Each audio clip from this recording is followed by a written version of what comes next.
Hello, hi, how are you, and welcome to the new video, everybody. First and foremost, I just want to apologize for not getting a video out last week. I had an idea in mind. I was at home in Cleveland, and I was visiting the doctor. I had something to do with my toe, blah, blah, blah. You don't want to hear about it. And I was going to go downtown. I did, actually, but I didn't film anything because it was All-Star Weekend in Cleveland, and I was going to film a few things, but I went down there. It was absolute mania. There was already roads being blocked off. It was maybe 9:30 in the morning, and I went into the Browns team shop, got a decal and something else, a little squishy guy, and then I said, nope, I'm not dealing with this, because there were people everywhere, even at 9:30 in the morning. And I drove home and never never got around to getting a video out, so I apologize for that. One. Two, got something pretty fun, pretty interesting in front of me right now. Take a look at this. This is an odd sight. Just a big random, almost like a pimple in the earth. But look at the view it's going to provide. I don't want to turn all the way and give away some. This is called the Miamisburg Mound. And there's a little golf course just past it to the right, past it coming in to park, which is over there a lot. But yeah, a little golf course coming in. There was also like a business center, business park over that way. But let's get into the history of this, which hopefully will tell us a little bit more at this little hut right here. We came into this little hut and saw a little bird's nest up there. That's kind of fun. Miamisburg Mound State Memorial. Who built it and why? It tells you a little bit about it right here.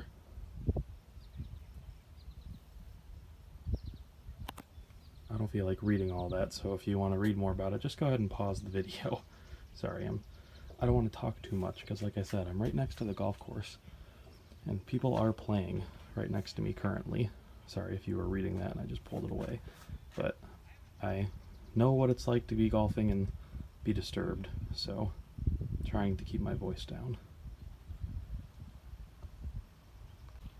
This is a state memorial and shows different pictures, different artist depictions and whatnot, and photographs of what the mound used to look like throughout history. It says the Miamisburg Mound is one of the best known major prehistoric features in Ohio. It is one of the largest mounds east of the Mississippi River. As a result of excavations, the height of the Miamisburg Mound has been reduced to approximately 70 feet and circumference is 877 feet. A base that occupies about 1.5 acres, rather. So yeah, it's kind of neat, and that's just this right here. And this little thing talks a little bit about, has anyone ever attempted to dig into the mound?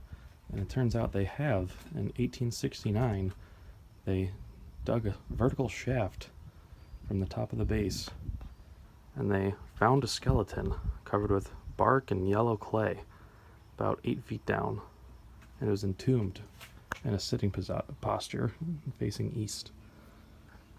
But other than that, doesn't look like there's a whole lot. Just a few logs and other things of that sort. Yeah. And then this part talks a little bit about the current restoration efforts and what they've been doing since 2009. And basically turning it into a park. And I passed that sign on the way in.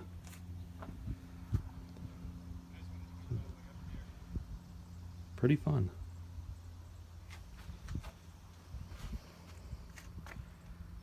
Here's a little bit more about the history of it.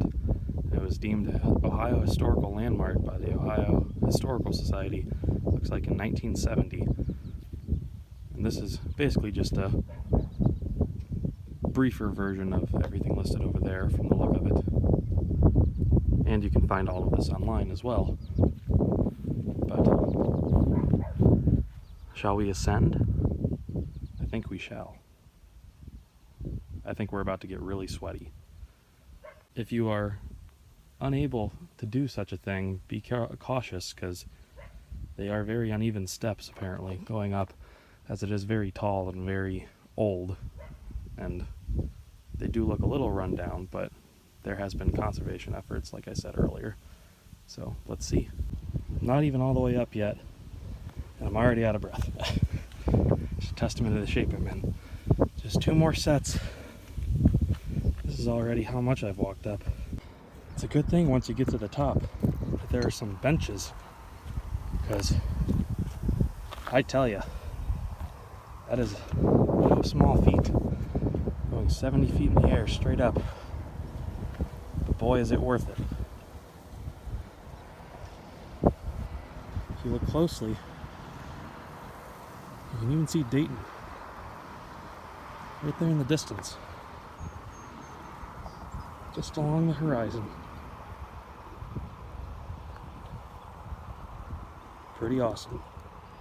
You can also see a nice little overview of the golf course. Looks pretty nice. Fairly accessible. I noticed on the benches too, as I was coming up, been a lot of graffiti on them over the years. For instance, DS and JL, whoever they are, and even more. Greg really likes America, whether that be a person or the country. It's good to know. There's also a little solar farm, looks like, off in the distance. This was part of the Mound Park, I think is what it was called. It's just a little business park, a little business area. And it looks like there's just those 3 buildings and maybe one down there. I don't remember what that sign said on this building over here as I was coming in, but this one coming in caught my eye, and if it's open and cost effective, I think I'm gonna try to go in there and see what it's about.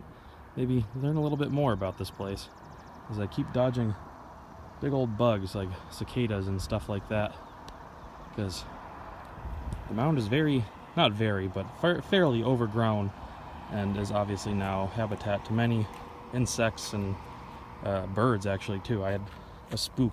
There was a bird sitting right under this bench as I came up the stairs, and scared him and flew away. And I think he scared me more than I scared him, but who knows. And then if you look just over there, that's downtown Miamisburg, historical Miamisburg, which is pretty cool, as I'm dodging flies. If the trip up was exhausting, kind of want to see what the trip down is going to look like, and feel like, for that matter. I was coming down and I got to this platform right here, this little level, and the railing got unnaturally low for me and kind of frightened me a little bit. So if you're ever here and you're going up or down these stairs, be very cautious going up these steps or down these steps, because they are a little bit uneven and a little bit wobbly, because the stone is old.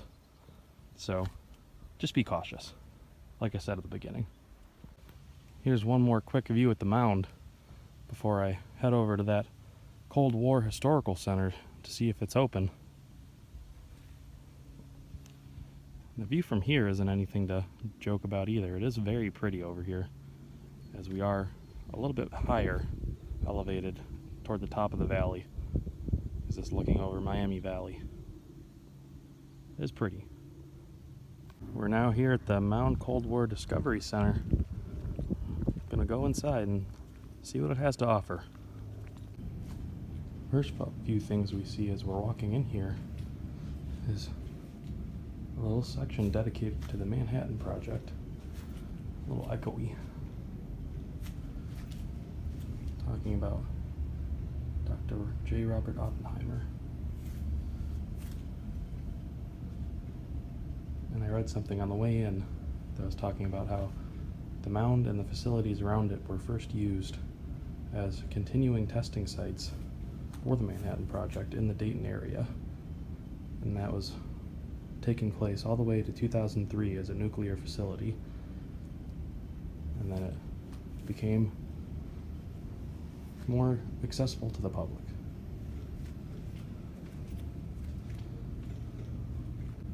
Here's a little panel talking to you a little bit about radiation and what exactly is radioactivity, and breaking down the science of it.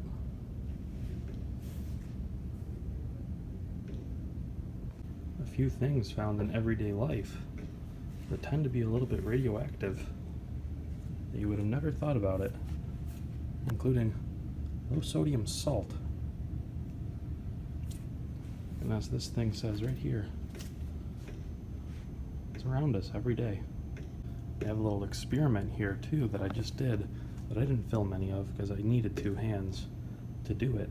But basically, you slide this panel across this contraption, and they have a Geiger counter reading which measures radiation. And you can see no absorber, and then they have a few different absorbers: paper, aluminum, and lead, and 3 different types of commonly known radiation: polonium, strontium, and then cobalt-60, and then I suppose polonium-210, strontium-90, and cobalt-60, which is a gamma, and then alpha and beta. It's kind of interesting how this one, cobalt-60, because it's gamma radiation, pretty much nothing stopped at least a little bit of it from getting through, whereas the lead obviously did a really good job of blocking both the polonium and strontium. And then paper and aluminum obviously didn't do as well, but pretty awesome. This section talks a little bit about why polonium-210 was used as the bomb's initiator. And it was because the intense source of the alpha particles was needed to produce neutrons to start the nuclear chain reaction. And this facility was, I don't know if it was this building specifically, but this facility was in charge of figuring that out. This is a fun lighting, isn't it? Under some black lighting. I think I might be the only person other than the people working in this exhibit, and I turned around this one corner and saw this, and it was mildly terrifying. It's just, he's propped and placed right in position that he's like staring at you as soon as you come around the corner. I wasn't expecting it, and it scared me. And I was like, hello, kind sir, in your old school radiation suit. Pretty interesting, but still a little jarring. As most things were in wartime, secrecy was everything, especially after World War II going into the Cold War era, which was pretty much the entirety of the, 20th century, even though there was the Korean and Vietnam War in American history, and then the Gulf War, obviously, after that. But the Gulf War took place after the Cold War for the most part. But it's just a nuclear arms race, and secrecy was everything. That doesn't say anything there, that's just general knowledge, but this talks a little bit about daily processes and whatnot. This panel talks all about how there was a secret building at this facility called the T building, or technical building, I believe is what it was considered, but for short it was just called the T building. And it was where the production of initiators for nuclear weapons took place. So that building specifically was where they were conducting the majority of the polonium-210 experiments for the nuclear device. And you can see right here, they have a small piece of rebar. I say small, it's about the size of an adult male forearm, a little bit bigger, used in the construction of the T building, the secret building. It's pretty awesome. We're in a section talking about the space race now, and how the mound was an initial part and useful during it. And you can look at some different things that the mound was directly related to. The RTG patent, which is a radioisotope thermoelectric generator, 1954. You can see all about it, the patent for it. That's pretty cool. Or the satellites, Apollo missions. You can look at the mission for Apollo 11, talking about Neil Armstrong, Buzz Aldrin, and Michael Collins, the famous moon landing. See all about their missions and some photos from that day. Pretty awesome. And look at these, they even have some glove boxes, or I think is what they were known as, stainless steel glove box lines that were used to help handle tritium or tritium, however you pronounce that.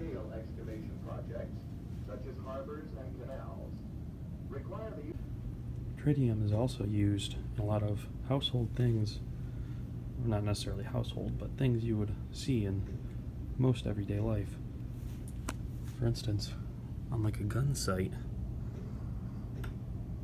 you can sort of see the green glow dots there, or like a watch. You see that in there? How it lights up the time? I know it's a little hard to focus because it's dark, but yeah, it's a isotope of hydrogen. It emits a low energy beta radiation. So basically, it's your glow in the dark substance for household things. This little panel right here is talking about how a lot of the facility that was used during the Cold War was tore down and then repurposed for commercial reuse.